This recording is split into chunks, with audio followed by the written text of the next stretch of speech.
Sometimes we are blessed with the capacity and the choice to determine the arena, the manner, and the time of our revolution. But most often, we are left to do battle where we are standing. The real blessing is to be able to use who we are, where we are, in concert with as many others as possible, or alone if need be. This is a profound quote that has shaped my life and my practice, both as an activist and an advocate and a student affairs professional, from Audre Lorde, talking about the places and spaces in which she came to do her work as a scholar, an activist, and intellectual. If you would have asked me 20 years ago as a teenager what I was going to do with my life, I would have told you without a doubt that I was going to pastor churches. I knew that when I applied to college, and when I went to college, I studied and I got a religious studies degree, a certification in church careers, and went promptly on to seminary. So if you would have told that person 20 years ago that I would be standing here, I would have told you you had lost your mind. I had no interest in doing student affairs work until I literally fell into my job. And so what I am going to actually talk to you today about is this issue of situated knowledge and how we come to stand in certain places and the ways standing in those places transforms our sort of practice. I think I am a better student affairs professional because I am not trained in student affairs. So anyone out there who was not trained and does not have a traditional student affairs pedigree, shout out, come on. All right, you've got my love, okay? I've done a lot of things, incidentally, in my life. I've worked at a quilt store and a coffee shop. That's how I got health insurance for a while. I have my job now in student affairs. But I really want to talk to you about 3 of the things that I've done and the ways that those sort of situated knowledges, what we might also call like alternative epistemologies, have informed my practice. So I'm going to talk to you about being a pastor, an activist, and a scholar. Let's start with being a pastor. This is the first alb I ever bought. In order to purchase this alb, I literally went with some of my colleagues while I was at seminary to a Catholic supply store called Gherkins and went and looked at all of their albs. And I was like, I need the ones for someone who's short. And they're like, all of these albs are made for men. I was like, I don't care, I need one. So like, where are the short albs? Because I am not tall for a man. I'm relatively normal for a woman in terms of my height. So I went there and I stood in this like Catholic supply store and I picked out this alb with some of my other friends and I purchased it from this little nun who looked at me like I was insane. And this has been the alb that I have literally worn for all of the most important sort of sermons and spaces that I've ever given as a pastor. One of the things that has been profoundly important to me as a pastor and in my theological education, it was really queer theology that got me to a place where I could come to terms with my sexual orientation. I am a queer woman, and I realized that at 15, so about the same time that I was realizing a call to ministry, I realized that I was a queer person and struggled with that a lot in a way. And so in the midst of that struggle, I started to read queer theology. And queer theologians like MoSAIC Reed was writing at that time about things called indecent theology. The idea that our theologies are deeply embodied and that our bodies really matter.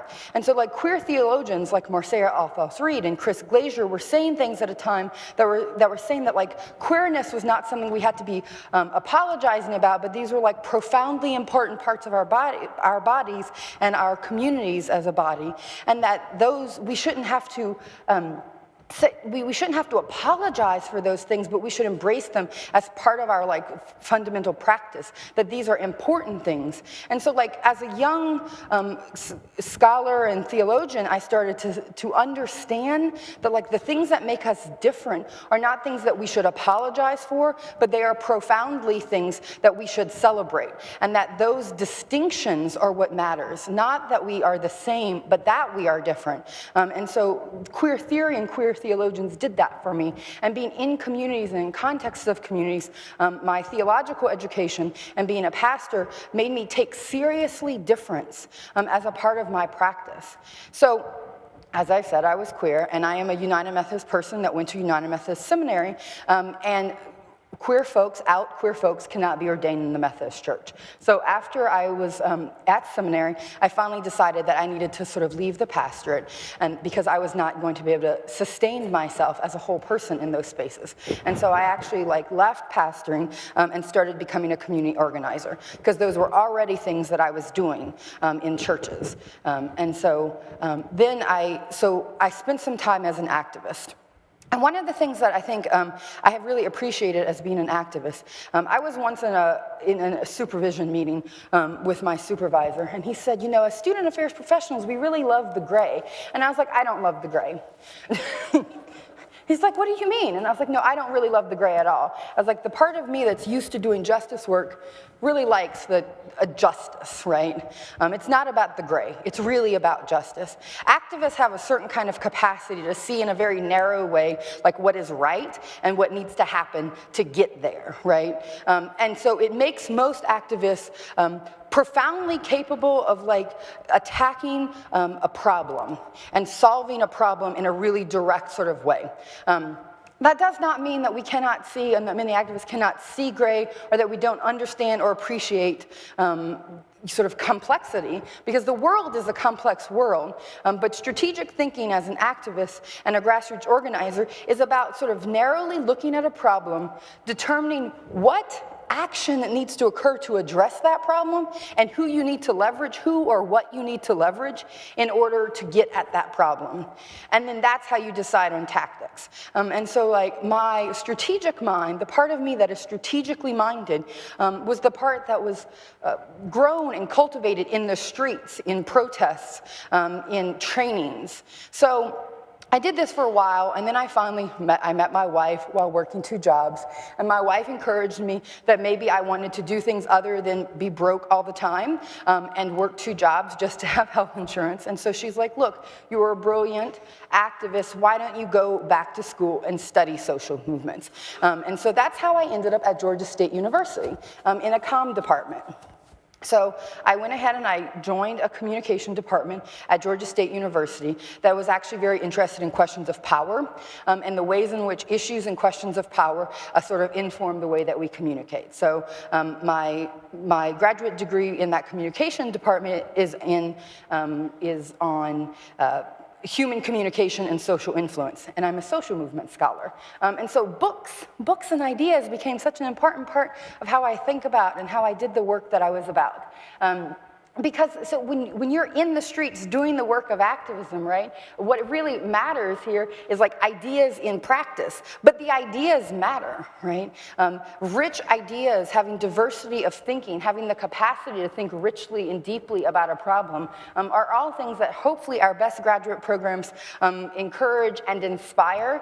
And so I went back to school to study to study social movements. And while I was doing that, I ran out of funding in my department because of some cuts in the department, and I needed a graduate assistantship to finish my program. And lo and behold, an email comes from the Multicultural Center at Georgia State University, and they needed to hire someone. And I was like, oh, look, it's for a multicultural competence and education position. I was like, oh, I do all these things as an organizer, so I'm just gonna do that so I can finish this degree. And so I started working at this moment completely by chance as a student affairs professional. Now, what happened because of that, I think, is actually extraordinary. I ended up in the job, and I was good at it, and everyone was like, you need to apply for the full-time position of your job when it becomes available, and so I did. And so when I started as a full-time professional at Georgia State University, I was hired at the exact same time as Christina Wan. Many of you know Christina Wan. Where is Christina? Is she in the room? Shout out to Christina Wan. Hey. I love Christina very much. She started at the same time as me. And I actually think that our practice as student affairs professionals was stronger because we were hired together and because we are so different. Christina has a traditional student affairs pedigree. She comes out of housing. She sort of understands student affairs as a sort of profession, and I do not. And so we were made better by each other, and she's politically deeply savvy in terms of that, and I am not. But our functional area was made stronger by the fact that the way I looked at the world had not been made and cultivated in student affairs. The way I thought and looked at the world had been created by the streets and the pulpit and the academy, and that those were the things that I brought to my work in our center. When I originally made this speech, I was not really going to talk a lot about our contemporary political situation. And the more I thought about situated knowledge, the less I felt I could talk about how we come to create knowledge in the context and in our social location without talking about our current political climate.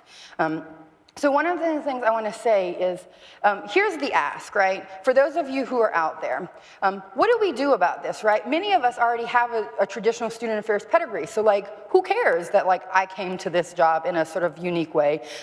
What does that matter for you? For those of you who are in charge of hiring, I would encourage you to be bold in your hiring.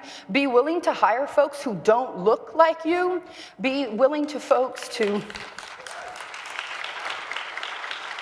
When we attach that line or other experience as appropriate, take that seriously, because other folks who come from other spaces who are trained in different fields, they can bring something very rich to our practice as student affairs professionals. And then when you do that, you have to make space for them to be the people that they are. And so I have been really blessed. When I first started working at the Multicultural Center, Dr. Daryl Holloman, who is the Dean of Students there, came in and was like, we are so happy to have Laci here. She will do the scary programs. And I was like, oh God, that's scary. But I practiced in an environment in which people were willing to make space for me to do things differently because I was different. So to address our current political climate, part of that too is we have to find ways as student affairs professionals to sort of get in the game. It matters to our students, right? Our political climate fundamentally changes the way they experience the world. So the extent to which we are willing to sort of get in on the political game, it matters. So I have made the commitment, so I will encourage you to do something similarly. Right now, I am writing a letter every day to President Trump that says something about the world in which we live. These are examples of cards I buy. I go around and I buy cards that I say, do you sell any cards that look queer or leftist or socialist in nature? And they're like, what? So I've had some luck. And every day I sit down and I write a letter, Dear Donald Trump, and I say something to the president about our political climate. So I encourage you, be bold in being different and help one another to do that as well. And do that not only in your professional work, but also in the world, because our students live in the world. And so we need to be practicing there as well for them. Thank you.